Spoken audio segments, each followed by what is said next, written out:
Welcome to a space where we unravel the fascinating complexities of the human mind and behavior.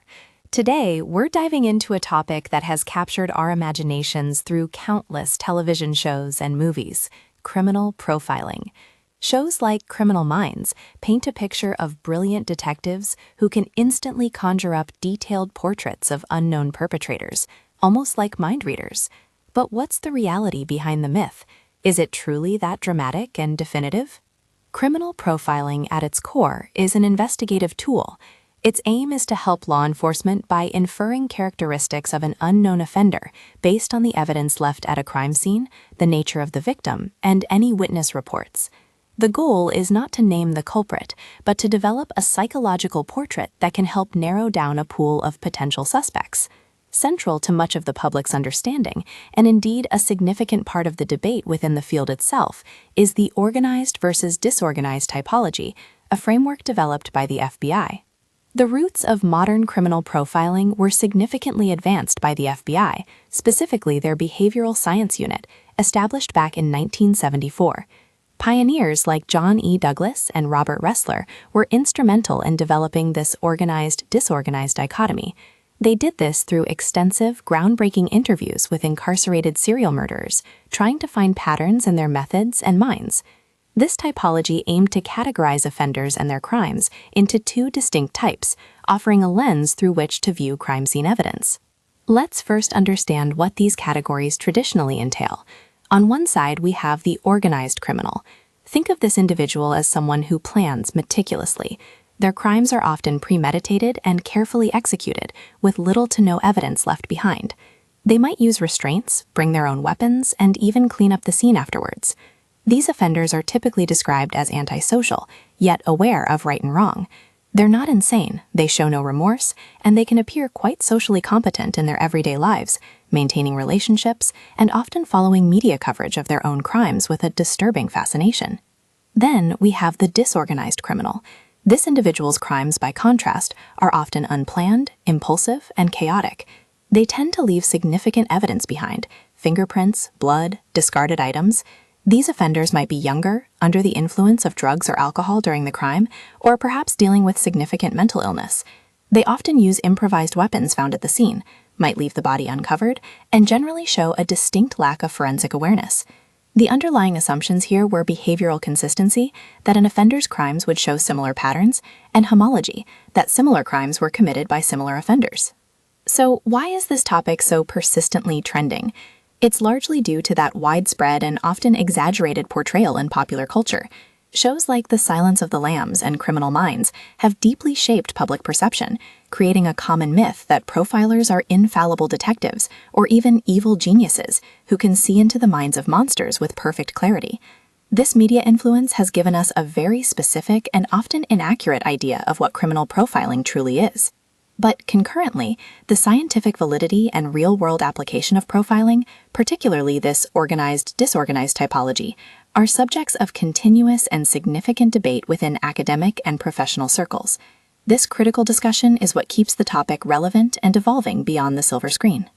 The FBI's Behavioral Science Unit, which later became part of the National Center for the Analysis of Violent Crime, or NCAVC, launched programs like VICAP, the Violent Criminal Apprehension Program, to cross-reference case data, further integrating profiling into investigative processes.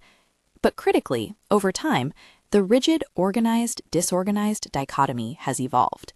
Even proponents now often view it not as two separate boxes, but as a continuum concept. This acknowledges that crimes and offenders frequently exhibit a mix of characteristics, rather than fitting neatly into one extreme or the other. Life and crime are rarely so black and white. This shift is partly due to the emergence of investigative psychology, spearheaded by figures like David Cantor in the UK. This approach represents a move towards more scientific and statistical methods. Cantor and his colleagues aim to analyze crime scene data and offender behaviors in a more evidence-based way, often critiquing the more intuitive, traditional FBI approaches. For instance, Cantor's research has proposed alternative, statistically derived classification schemes for serial murderers, moving away from simple dualistic categories. Now, let's confront some of the primary controversies and debates that define the reality of criminal profiling versus the myth. The most significant contention revolved around scientific validity and empirical evidence. Critics argue there's a substantial lack of robust empirical research to truly support the scientific validity, reliability, and accuracy of many profiling methods, especially the traditional organized-disorganized typology. Studies have shown surprisingly low rates of direct aid in investigations. For example, a frequently cited study from 1990 found that police officers reported profiles directly aided investigations in only about 17% of cases.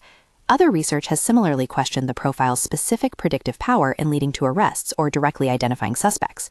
The perceived accuracy of predictions often doesn't translate into actionable leads. Another key point is the myth of the strict organized-disorganized dichotomy itself. Research, notably by David Cantor, has strongly challenged the idea that offenders neatly fit into just one category. Findings often indicate that even serial killers might be predominantly organized but display varying degrees of disorganized features. This underscores why the field has moved towards viewing it as a continuum. The FBI itself has refined its approach accordingly, understanding the nuances. There's also the ongoing tension between reliance on intuition versus science. Early profiling relied heavily on the experience and intuition at seasoned investigators. While there's a strong movement now towards statistical and research-based methods, concerns about subjective interpretations and cognitive biases in profiling still persist. It's a challenge to remove human bias entirely from any interpretive process. Then there's the predictive power and specificity myth. Popular culture has fostered the idea that profilers can provide highly specific details about a perpetrator, their exact age, job, or even hobbies. In reality, profiles are generally not definitive. They function more as a guiding tool to narrow down investigative leads, not to identify a specific suspect. Offender traits simply aren't reliably predictive of specific crimes or precise demographic features in the way media suggests. We also face issues like a lack of standardization and regulation. Unlike many scientific or psychological disciplines, there are often no clear, standardized criteria for who truly qualifies as a professional criminal profiler or for the methodologies they employ. This lack of consistency can impact credibility. Consequently, the admissibility of criminal profiling as expert testimony in court is frequently debated due to these inconsistencies and the lack of scientific validation, raising concerns about its potential prejudicial effect on a jury. And, of course, media misconceptions continue to create exaggerated and often inaccurate portrayals of profilers, contributing to unrealistic public expectations regarding their effectiveness and capabilities.